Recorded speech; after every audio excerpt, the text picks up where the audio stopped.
सोचा जा सकता था। क्या जरूरत थी एक सरकारी ऑफिसर के लिए राजा जी की फौज बुलाने की?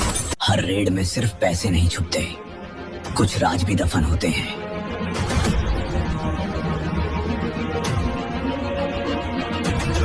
जब सरकार से बड़ा कोई इंसान हो जाए तो कानून को खुद उठना पड़ता है। इस कुर्सी पर बैठने वाला हर आदमी मुझे मिटाने आता है, पर मेरे नाम से ही उसे कुर्सी छोड़नी पड़ती है। पता नहीं किसकी जिंदगी झंड कर रहा होगा पटनायकवा। अंग्रेजी में एक कहावत है, What goes around comes around। जैसी करनी वैसी भरनी। एसएससी का नंबर बढ़ता जा रहा है।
अमेय पटनायक के एक और सत्य आधारित साहसिक कारनामे को पर्दे पर जीवंत करती है। ये फिल्म 1980 के दशक के अंत और 1990 के दशक की शुरुआत के भारत में स्थापित है, एक ऐसा दौर जब भ्रष्टाचार अपनी चरम सीमा पर था और राजनीतिक गलियारों से लेकर नौकरशाही तक हर जगह फैला हुआ था। अमेय पटनायक, एक ईमानदार और निडर आयकर अधिकारी, एक बार फिर काले धन के कुबेरों और भ्रष्ट ताकतों के खिलाफ अपनी लड़ाई जारी रखता है।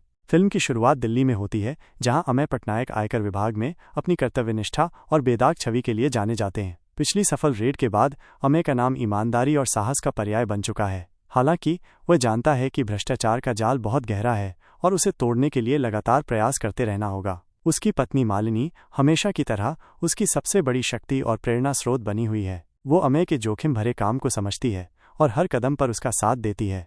एक दिन अमेय को प्रधानमंत्री कार्यालय से एक गोपनीय बुलावा आता है। उसे सीधे प्रधानमंत्री से मिलने के लिए कहा जाता है। ये एक असामान्य घटना है और अमेय समझ जाता है कि ये कोई साधारण मामला नहीं है। प्रधानमंत्री उसे बताते हैं कि उन्हें देश की सुरक्षा के लिए एक बहुत ही संवेदनशील और महत्वपूर्ण मिशन सौंपा जा रहा है। प्रधानमंत्री अमेय को जानकारी देते हैं कि खुफिया एजेंसियों ने एक ऐसे शक्तिशाली सिंडिकेट का पता लगाया है जो न केवल काले धन का अवैध कारोबार चला रहा है, बल्कि हथियारों की तस्करी और आतंकी गतिविधियों को भी फंडिंग कर रहा है। इस सिंडिकेट के तार देश के उच्च राजनीतिक और व्यापारिक हलकों तक फैले हुए हैं और इसका सरगना एक रहस्यमय शख्स है जिसे बॉस के नाम से जाना जाता है। किसी को भी बॉस का असली नाम या चेहरा नहीं पता है, लेकिन उसकी ताकत और पहुंच अविश्वसनीय है। प्रधानमंत्री अमेय से इस सिंडिकेट का पर्दाफाश करने और बॉस को पकड़ने का आग्रह करते हैं। वे अमेय को पूरी स्वतंत्रता और समर्थन का आश्वासन देते हैं, लेकिन साथ ही इस मिशन के खतरों से भी आगाह करते हैं। अमेय देश की सुरक्षा और ईमानदारी के प्रति अपनी प्रतिबद्धता को दोहराता है और इस चुनौतीपूर्ण कार्य को स्वीकार करता है।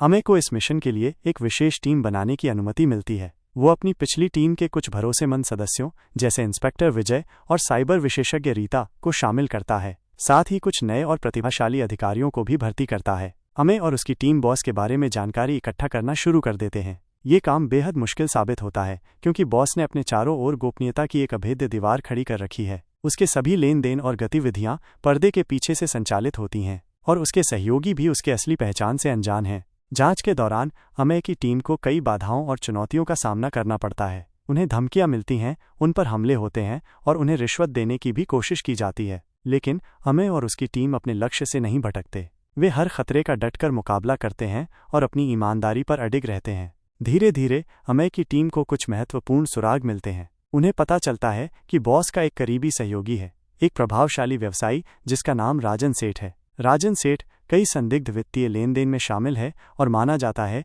कि वो बॉस के काले धन को सफेद करने में मदद करता है। अमेय की टीम राजन सेठ पर नजारा रखना शुरू कर देती है और उसके वित्तीय गतिविधियों की गहराई से जांच करती है। रीता अपनी साइबर विशेषज्ञता का उपयोग करके राजन सेठ के कंप्यूटर सिस्टम और बैंक खातों में सेंध लगाती है। उसे कुछ ऐसे गुप्त ईमेल और डिजिटल लेन देन मिलते हैं जो बॉस और उसके सिंडिकेट के बारे में महत्वपूर्ण जानकारी प्रदान करते हैं। इन सबूतों से पता चलता है कि बॉस न केवल काले धन का कारोबार करता है, बल्कि हथियारों की तस्करी और आतंकी संगठनों को भी वित्तीय सहायता प्रदान करता है।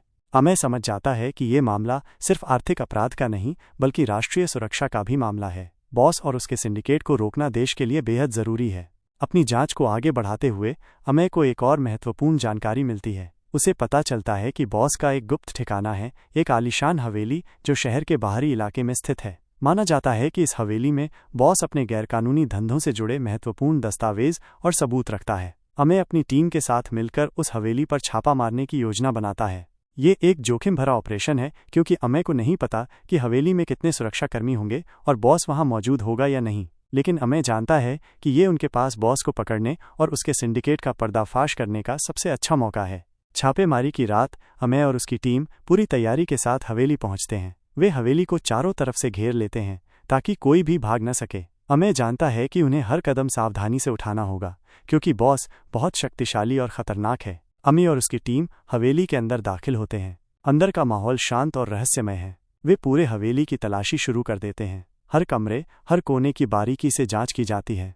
कुछ देर बाद इंस्पेक्टर विजय को हवेली के बेसमेंट में एक गुप्त दरवाजा मिलता है। दरवाजा एक नकली दीवार के पीछे छिपा हुआ है। अमेय और उसकी टीम दरवाजे को खोलकर अंदर दाखिल होते हैं तो उनकी आंखें आश्चर्य से फैल जाती हैं। बेसमेंट एक गुप्त कार्यालय की तरह बना हुआ है, जिसमें कई कंप्यूटर, फाइलें और दस्तावेज रखे हुए हैं। रीता तुरंत